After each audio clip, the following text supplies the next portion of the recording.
ಕಳೆದ 6 ವರ್ಷಗಳ ಸಮಗ್ರ ತನಿಖೆ ನಡೆಸಬೇಕು. ರಾಜಣ್ಣ ಒತ್ತಾಯ.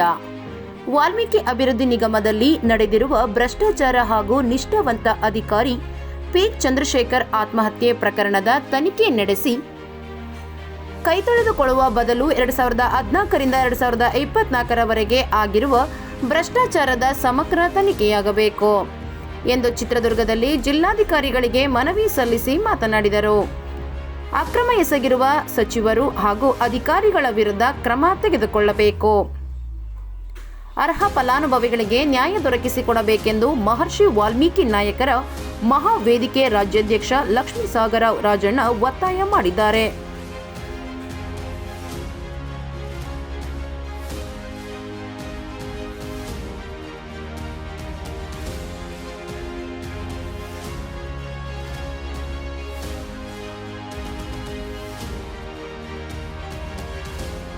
ಸುದ್ದಿಗಳಿಗಾಗಿ ಸಿಟಿ ಚಾನೆಲ್ ಚಳ್ಳಕೆರೆ ಸಬ್ಸ್ಕ್ರೈಬ್ ಮಾಡಿ. ನಮ್ಮ ಚಳ್ಳಕೆರೆ ಟಿವಿಯನ್ನು ಪ್ರತಿದಿನ ಸಂಜೆ 8 ಗಂಟೆಗೆ ವೀಕ್ಷಿಸಿ.